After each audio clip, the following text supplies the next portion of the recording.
everybody, and welcome to the channel. It's Paulie, Esther here, and, well, do you believe in miracles? Yesterday at End of Business, Dead by Daylight put out a pretty strong video here. We're going to watch it together and discuss it and look at the ramifications of the proposed plan. This post says, "We've heard your response to our recent communications, and we know that right now solid action is what's needed. Wanted to shed some light on the next steps the Dead by Daylight team is taking to address the current state of the game."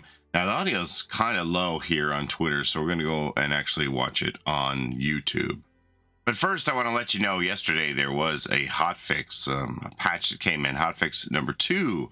And one of the things that was changed was they took out good old Jim Beam, who was part of this scaffolding for the highway signs here that you may have seen in your loading screen in the lobby and thought, what is this metal bar that's propped up in here? Well, the devs did something a little cheeky, and they gave us a badge for good old Jim Beam. They stuck this in the files, and eagle-eyed viewers noticed that this had been added, and it says Jim Beam here, a bug to some, a hero to others. Some people thought, oh, that's kind of interesting. Are they like secretly telling us that Hellraiser might be coming back too? Because the Hellraiser tagline is a demon to some, an angel to others, right? So I don't know how far that goes. It just could be like a parallel to that, but Jim is in the file. So you can rep Jim, your emotional support beam, in the game whenever you want now. We didn't lose Jim entirely, right? Okay, let's go watch that video now. Okay, so here we are. This is the video posted on all social media. The audio is a little low on Twitter, so we're going to watch it on YouTube, and I'll put the closed captions on as well. It's a little louder here. Right off the bat, the tone looks very serious, which I think is good because I feel like this is a serious time in Dead by Daylight. Anyway, let's go ahead and listen to what they have to say. I may stop it intermittently to interject on some of the points that they make with my own thoughts. Let's go. Hey everybody, thank you for joining us here in our live streaming space. This is not a live stream, but we've recorded this for you rather than throwing another big wall of text at you. We thought that would be better to see us face to face, and instead of spend our time apologizing, actually spend our time talking about some actions we're going to take to make things better in the world of DBD. So we brought on our executive producer, Jose, and Jose, why don't we get into it? Yes, thanks, Eric. Hey, everyone. So the way we are going to approach this conversation a little bit is we are going to essentially split it in 3 parts. We are going to discuss what we're going to do short-term, mid-term, and a little bit more long-term in order to give you more visibility and more direct actions on how we plan to improve the situation. Yes, so getting right into it, in the short term, we have been able to introduce an additional hotfix release, which we're calling Hotfix 3, very creatively. That'll come out in a couple more weeks, in the week of August 25th. That will address more of the issues and bugs that unfortunately were introduced with our July release and give us a little more extra time to polish things up. So normally they only do like 2 hotfixes, and then everything will just get kicked back to the next chapter release, the next mid-chapter release. So a 3rd hotfix is out of the norm and shows that they're going to do additional work in between here. Yeah. Fallout of that is we get to push back our PTB for our next chapter release a couple weeks as well. That will allow that team some extra time to do some extra polish on that chapter, which is shaping up really nicely. It's the one we spoke of at PAX. This is our folklore chapter. It's an original chapter. It's looking really cool. So that team gets a little extra time for polish as well. And then in the medium... That's the Southeast Asia chapter, the one that I said that I think is Penangalan. I made a video about it. Normally what would happen on releases is you would see a public test build come out 4 weeks after the previous release. So since The Walking Dead came out on July 29th, we would be looking at like a PTB of, where's my calendar? August 26th would have been the date for this the PTB for the next chapter, but that's around when the hotfix 3 is going to come out. This is all going to happen like a week after the 2v8. 2v8 is starting next week on August 29th. So into September, for the PTB for the newest chapter? Term. So in the medium term, we are going to discuss a little bit about the November release specifically. So in November, we are planning to bring a pretty amazing licensed chapter as we presented in the annual roadmap. In order to bring that chapter to a really high level of quality and stability, but also to bring more focus on bug fixes and quality of life, we've made the decision to move the release of this licensed chapter content from November to January, and to merge it with the mid-chapter release that we have in January. That doesn't mean we are not going to have a release in November, but that release in November is going to fully focus on bug fixing and quality of life, in addition to have the winter event. That's right. So there'll be a focus on killer issues and bugs, which we know have been piling up, as well as some more improvements on camping, tunneling, and slugging. Indeed. Among other things. Yes, most of the Among other things is a Myers changes. Okay, so November chapter is supposed to have 2 survivors and a killer, and it's supposed to be licensed. Instead of that coming out in November, it's getting kicked to January. I do have a few theories about what this could be. Kicking this to January kind of lines up with one of my theories. We'll discuss that later.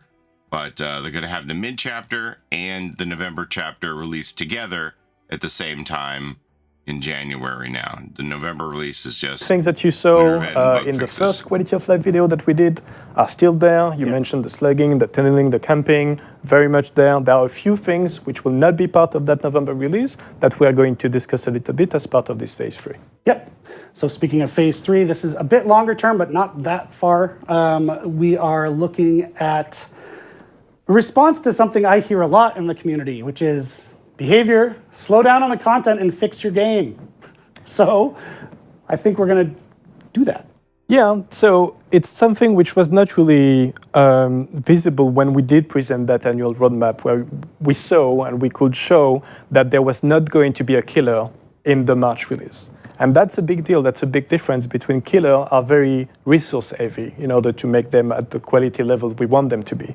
And so not having a killer free up an amount of resource and space, which is going to bring so much focus on, again, bug fixing, on gameplay issues, long-lasting gameplay issues, and on quality of life. So it's going to give us more bandwidth than ever in order to make this a large focus. We do have really good progress already done, though, on an upcoming map for that chapter, right? So we're going to see about keeping that. Yes, so right now the plan for this release is to have a survivor and a map. We are going to decide and challenge ourselves, if I may say, in terms of whether or not we are bringing a survivor. Survivor brings perks, and perks can be time-consuming in terms of finding the right balance. The map is progressing really well. It's going to be a very exciting new realm that we think people are going to enjoy a lot. So right now, our plan is to keep that map. It's important to always find the balance of still having something exciting and new to experience, and we think this map is going to be quite influential in that sense. But not having a killer and potentially not having a survivor is going to free up a lot of space. Yeah, I kind of believe, I was talking about my friend with this, and he was convincing me that this was already planned out to be like an opportunity for them to get more bandwidth and do fixes. And they might scrap the survivor here to give even more resources available. Hopefully not, we'll see. This was in March. That's supposed to be slated as a map and a survivor only. I think an original survivor, pretty sure. All right. Fantastic. So we'll have a whole release focused on quality of life. Before we wrap up, you mentioned a couple of minutes ago, there were some things that we've announced previously for the Quality of Life initiative that we want to update on. Yes, so there are 3 topics that you can see on the asset, which are potentially right now that's a plan in the March release as well. So one is the MMR matchmaking rating revamp. So this one is quite important. Doing the matchmaking correctly is something which matters a lot for players to have a good experience. And we have done quite extensive user research discussion with our consultant and content creators, and we think we need more design iterations in order to be where we want to be. So releasing it before the end of the year, we will not have been confident with bringing a solution which is going to be something that our players love. So that's one. Yeah, and I've actually heard it discussed internally of what we were working on was an MMR update. Yep. With the feedback we got on what we did for the MMR update, it's now really much more of a revamp. Indeed. Yeah. I will not go into too much of the details right now. That will take a long time, Yeah. but that's something which for us is very exciting because we think it's going to push the right type of behavior to be kind of rewarded, and that's something which is quite exciting for us. The two other topics are perk preview in the lobby. So that's also been a conversation as part of the first quality of life effort. We showcase the perk preview for yourself in the lobby. But of course, one of the big conversations is, can I see the perks of the people I'm playing with as a survivor? And we will bring that in the game, in match, in the March release as well. In match, but probably not in the lobby. No, we will assess the reaction because there is a risk of toxicity which comes with this feature in terms of lobby dodging, etc. We want people to still being able to have fun and experiment with their perk setups and loadouts. So we will determine later, depending on the conversation which happen in match, to see if ultimately we will bring it in the lobby, but not planned for now. Yep. I do think overall that's a good feature. I understand why they don't want to share people's perks before the match begins, because like if you're somebody who wants to, let's say, go for an adept David King and you have no mither, you might take quite a while to get a lobby and people will just dodge you like no mither, no thanks, and leave. So it makes more sense to me to have the previews once the match begins, and that's valuable information, such as if you see someone has deliverance and you can assume that they will be able to unhook themselves, or if they have Sable's perk where they can unhook themselves in the basement. Things like that are, I would say, much improves quality of life in the game, especially for the solo queue experience, to see what your teammates are running. So I think overall this is a good thing, and they're taking a good approach for it initially by making it so you can't see the perks until you're in game. Hopefully people aren't going to dodge poor David King trying to get his adept. Once they're in game, they won't like DC or anything, but I think they're on the right track there for starters. Prestige rewards, let's go. And the final one being the prestige. Prestige rewards. So Yes. that's something we want to do right. We want it to be exciting, but we want to find the right balance of what is exciting, but something which we can deliver not forever, something which works with all licenses that we have in the game. And so we think we have something really cool, but that will also come with that release. Great. So this has been a very high-level, top-down view of what we've got planned over the next number of months. There's definitely going to be more that's involved. There's going to be more detail with each of our releases for sure. So stay tuned to our channels. Stay tuned to every patch note we put out there. We're going to be putting a lot more effort on our bugs, on visibility for you on what we're working on, and going to go from there. So thank you to the community. Thank you to Jose for joining us. Thank you to the community for keeping us accountable. We know it's not been the easiest couple weeks for you. We're right there with you. And we're going to get through it, and we've got a great plan to address a lot of this stuff. So hang in there with us, and we'll see you online. The community for keeping us. The other thing I wanted to talk about was the prestige rewards. They talked about this on the Ask Me Anything for Prestige 100. I think it's probably going to be a badge or a banner that makes the most sense to me. I know a lot of people want an outfit, but like we saw a lot of people complain that they were getting tunneled because when Prestige was visible over all the survivors' heads when you were Prestige 100, people would say, oh, I'm getting tunneled because my Prestige is visible and I feel like I can't even play my character that I put all this work into, and that led to Prestige ranks being hidden until the end of the game. So I think it makes the most sense for a badge or banner that will also be displayed at the end of the game, because if you wear an outfit, then you're going to be the same boat that you were in before, where people are going to get tunneled for wearing their Prestige 100 outfit. And then you will feel like you can't even use the outfit that you worked so hard to earn to get to Prestige 100 because it causes you to get tunneled out for it. I don't know. I understand that the Prestige 100 rank being visible wasn't optional, so you couldn't even hide it, while a Prestige 100 outfit that you would wear would be optional. You could put it on or take it off, but when your prestige rank was visible, you didn't have any choice. So kind of like wearing legacy, I guess. But I think it's probably going to be prestige 100 badges and or banners for each individual character as you prestige them. All right, so that's the end of the video there. We'll see you online. With us, and we'll see you online. Thanks, everyone. That's it.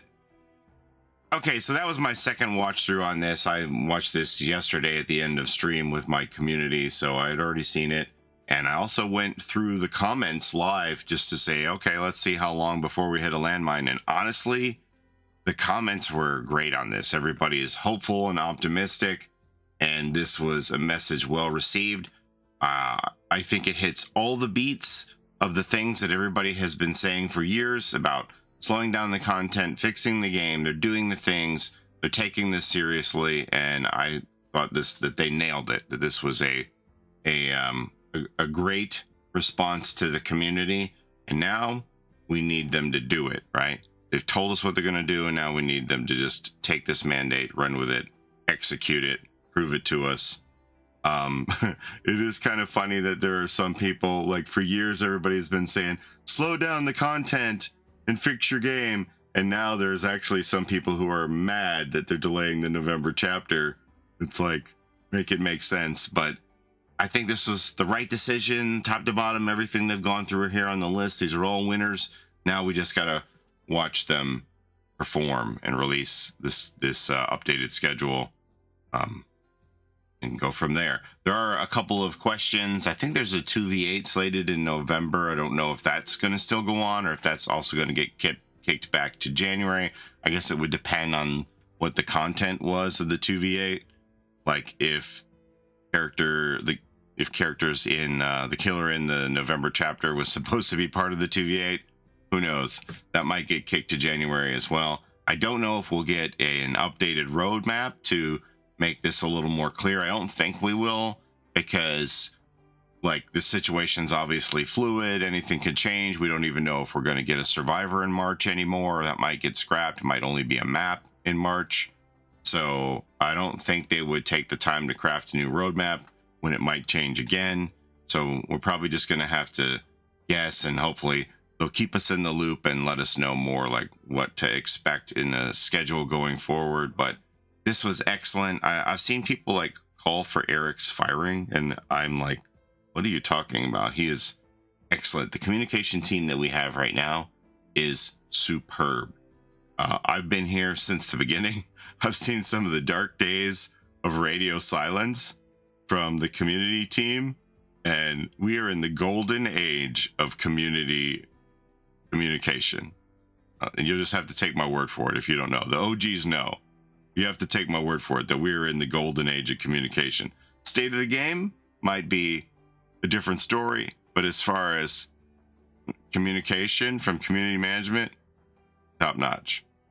All right, that's all I have to show you today. I'll talk about one more thing really quick. Okay, so many of you have probably seen this clip that Chandler Riggs is asking the development team of Dead by Daylight to try Otz's idea, and he gets shut down, and everybody feels like Chandler was brushed off and talked too rudely. And I would just say to you that, you know, I put this in my video too, but just to show that it seemed like behavior didn't have an understanding of Otz's idea and the potential that would work. Not about rudeness or anything. You have to realize that this was a very stressful situation in the moment. And this one clip is a keyhole into the entire situation of how Chandler was treated by the staff. And this is a very stressful moment. And I think, you know, they put a lot of weight into this instead of taking in the whole picture. You're looking through a keyhole instead of looking at the whole picture here. And you see even like Mish is getting attacked for defending behavior. They're like, cancel Mish for defending behavior and saying that, you know, death threats, harassment of devs is unacceptable, which is a reasonable opinion, and people don't like that she's taken that take. And I'll just say that, you know, even Rick Grimes for DBD, the fella who bought the cameo of Chandler and Dead by Daylight took the extra step of like flying him out so that he could be part of this experience. And they didn't even like advertise that they were doing that for their own PR gain. They just did it because that's the kind of good company that they are, good people that they are, the way that I know them. And I'll just say to all of you that if Chandler felt like he was spoken to rudely and offended, would he have gone to dinner with the devs later on, right? People put so much weight in that soundbite and don't look at the overall picture that you're having like secondhand offense that Chandler himself doesn't even have. So it's kind of silly. I would just ask you to take a step back and look at that. If you were spoken to in a way that you were offended, would you still go out for dinner with those people? Or would you be like, you know what, I'm done. As soon as I finish punch my clock here in Montreal at the studio, I'm going back to my hotel and see you never, right? So I think this says more than that soundbite. By all accounts, the Rick Grimes for DBD fella here on the left, he's told me that they were treated like gold from start to finish. So looking through the keyhole at that one moment hasn't sullied their experience, so nor should you let it sully your opinion of the devs. On the whole, the devs are the good people who treated them like gold, took them out for dinner. These guys don't have any complaints. Should you? I'll leave it up to you. But like, this is like his Disney World here, right? Going to behavior. He told me like how wonderful Matthew Cote is. I already know that. I've been with these people. That's who they are. So don't let that one soundbite frame your opinion of who they are. That makes sense. All right, that's all I have for you today. As always, thank you so much for watching. I appreciate the time that you spend here with me on my channel. What do you think about this new initiative that they've laid out for us? Let me know in the comments below. I'll be curious to hear what you think about everything. But I think, like I said, they're hitting all the right beats. They're saying all the right things. Now we just need them to do it. So we got to give them the time to work. And hopefully we're going to come out on the other side better for it. That's what I'm looking forward to. Keep hope alive. All right. Thanks for watching. I appreciate the time you spent here with me on my channel. Don't forget to take care of each other in and out of the fog. We'll see you next time. Have a great day, everybody. Bye-bye. It's a Gen Rush life for us. It's a Gen Rush life for us. Set a hiding, we do gens. Set a randoms, we got friends. It's a Gen Rush life